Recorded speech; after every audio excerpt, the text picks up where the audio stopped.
Happy Wednesday to you folks. Today we'll be reading chapter 31 through 35 in Genesis. And without further ado, let's begin. And just a quick recap. Chapter 30 was about,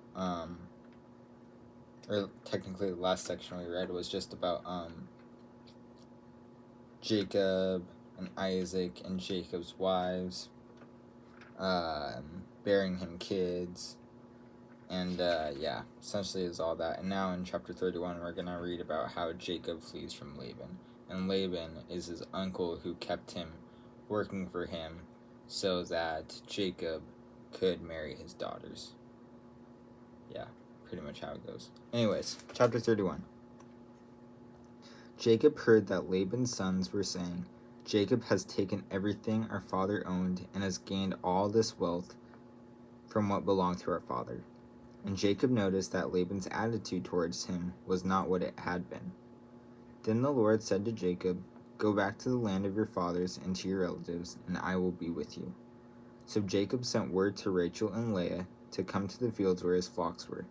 He said to them, "I see that your father's attitude toward me is not what it was before, but the God of my father has been with me. I know that I've worked for your father with all my strength, yet your father has cheated me by changing my wages 10 times. However, God has not allowed him to harm me. If he said, 'The speckled ones will be your wages,' then all the flocks gave birth to speckled young. And if he said, 'The streaked ones will be your wages,' then all the flocks bore streaked young. So God has taken away your father's livestock and has given them to me. In breeding season, I once had a dream in which I looked up and saw that the male goats mating with the flock were streaked, speckled, or spotted. The angel of God said to me in a dream, 'Jacob.' I answered, 'Here I am.' And he said, 'Look up and see that all the male goats mating with the flock are streaked, speckled, or spotted, for I have seen that all that Laban has been doing to you. I am the God of Bethel, where you anointed a pillar and where you made a vow to me. Now leave this land at once and go back to your native land.' Then Rachel and Leah said, 'Do we still have any share in the inheritance of our father's estate? Does he not regard us as foreigners? Not only has he sold us, but he has used up what was paid for us. Surely all the wealth that God took away from our father belongs to us and our children. So do whatever God has told you.' Then Jacob put his children on his wives. Then Jacob put his children and his wives on camels, and he drove all the livestock ahead of him, along with all the goods he has accumulated from Paddan Aram, where he lived, to go to his father Isaac in the land of Canaan. When Laban had gone to shear his sheep, Rachel stole her father's household gods. Moreover, Jacob deceived Laban, the Aramean, by not telling him he was running away. So he fled with all he had, crossed the Euphrates River, and headed for the hill country of Gilead. Laban pursues Jacob, verse 22. On the third day, Laban was told that Jacob had fled. Taking his relatives with him, he pursued Jacob for 7 days and caught up with him in the hill country of Gilead. Then God came to Laban the Aramean in a dream at night and said to him, 'Be careful not to say anything to Jacob, either good or bad.' Jacob had pitched his tent in the hill country of Gilead when Laban overtook him, and Laban and his relatives encamped there too. Then Laban said to Jacob, 'What have you done? You've deceived me, and you've carried off my daughters like captives in war. Why did you run off secretly and deceive me? Why didn't you tell me so I could send you away with joy and singing to the music of timbrels and harps? You didn't even let me kiss my grandchildren and my daughters goodbye. You have done a foolish thing. I have the power to harm you, but last night the God of your father said to me, 'Be careful not to say anything to Jacob, either good or bad.' Now you have gone off because you long to return to your father's household. But why did you steal my gods?" Jacob answered Laban, "I was afraid because I thought you would take your daughters away from me by force. But if you find anyone who has your gods, that person shall not live. In the presence of our relatives, see for yourself whether there is anything of yours here with me, and if so, take it." Now Jacob did not know that Rachel had stolen the gods. So Laban went into Jacob's tent, and into Leah's tent, and into the tent of the 2 female servants, and found nothing. After he came out of Leah's tent, he entered Rachel's tent. Now Rachel had taken the household gods and put them inside her camel's saddle, and was sitting on them. Laban searched through everything in the tent, but found nothing. Rachel said to her father, "Don't be angry, my lord, that I cannot stand up in your presence. I am having my period." So he searched, but could not find the household gods. Jacob was angry and took Laban to task. "What is my crime?" he asked Laban. "How have I wronged you, that you hunt me down? Now that you have searched through all my goods, what have you found that belongs to your household? Put it here in front of me, in front of your relatives and mine, and let them judge between the 2 of us. I have been with you for 20 years now. Your sheep and goats have not miscarried, nor have eaten rams from your flocks. I did not bring you animals torn by wild beasts. I bore the loss myself. You demanded payment from me for whatever was stolen, day or night. This was my situation. The heat consumed me in the daytime, and the cold at night, and sleep fled from my eyes. It was like this for 20 years I was in your household. I worked for you 14 years for your 2 daughters, and 6 years for your flocks, and you changed my wages 10 times.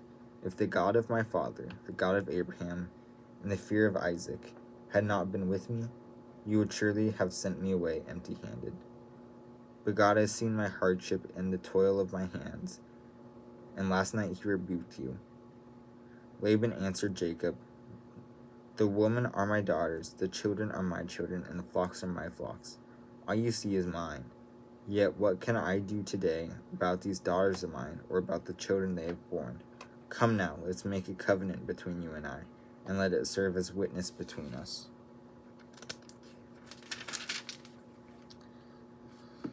So Jacob took a stone and set it up as a pillar.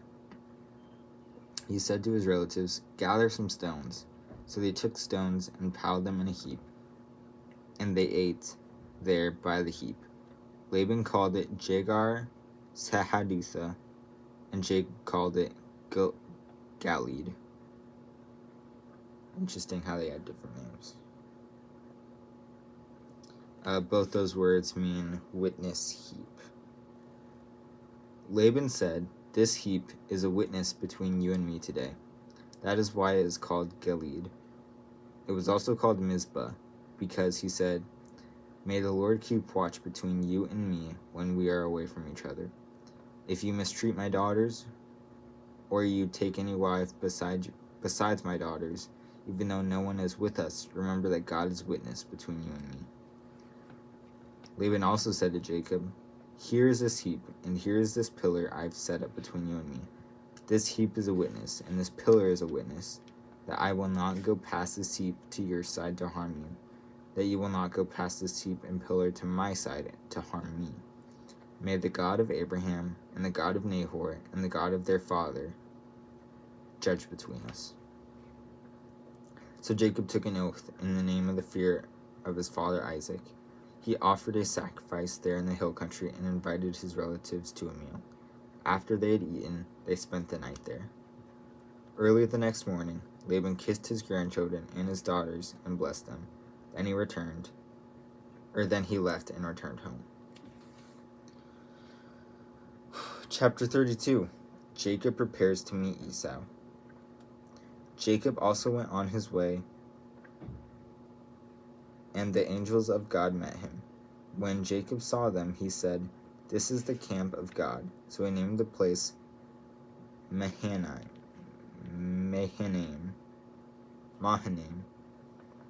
Jacob sent messengers ahead of him to his brother Esau in the land of Seir, the country of Edom. He instructed them, "This is what you are to say to my lord Esau. Your servant Jacob says, I have been staying with Laban, and have remained there till now.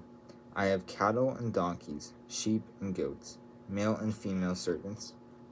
Now I am sending this message to my lord, that I may find favor in your eyes." When the messengers returned to Jacob, they said, "We went to your brother Esau, and now he is coming to meet you. 400 men are with him."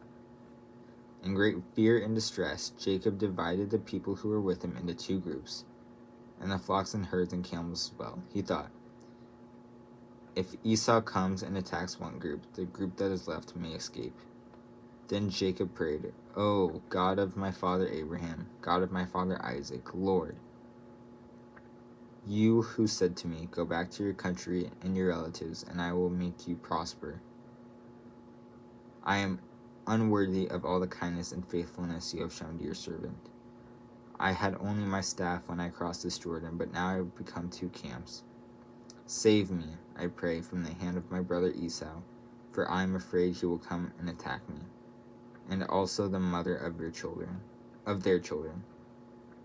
But you have said, I will surely make you prosper, and will make your descendants like the sand of the sea, which cannot be counted."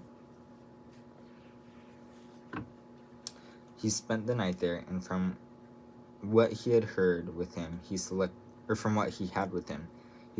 a gift for his brother Esau: 200 female goats, 20 male goats, 200 ewes, and 20 rams, 30 female camels with their young, 40 cows, 10 bulls, 20 donkeys, 10 male donkeys. 20 female donkeys and 10 male donkeys.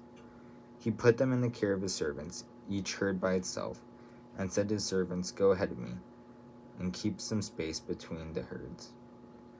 He instructed the one in the lead, "When my brother Esau meets you and asks, 'Who do you belong to, and where are you going, and who owns all these animals in front of you?' then you are to say, 'They belong to your servant, Jacob.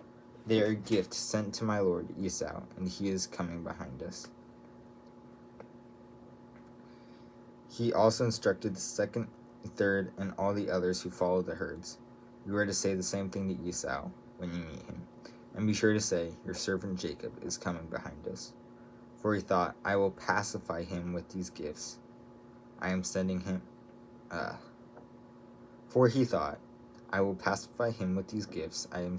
ahead. Later, when I see him, perhaps he will receive me." So Jacob's gifts went on ahead of him, but he himself spent the night in the camp. Jacob wrestles with God.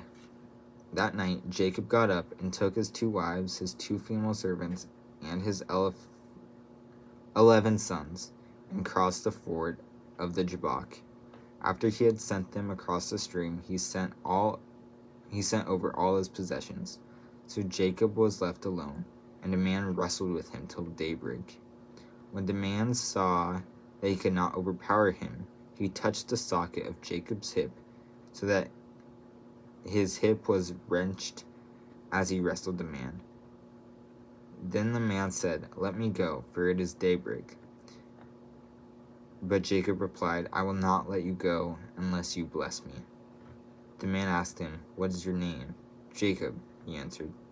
Then the man said, "Your name will no longer be Jacob, but Israel, because you have struggled with God and with humans and have overcome." Jacob said, "Please tell me your name." But he replied, "Why do you ask my name?" Then he blessed him there. So Jacob called the place Peniel, saying, "It is because I saw God face to face, yet my life was spared." The sun rose above him as he passed Peniel, and he was limping because of his hip. Therefore, to this day, Israelites do not eat the tendon attached to the socket of the hip, because the socket of Jacob's hips was touched near the tendon. Wow.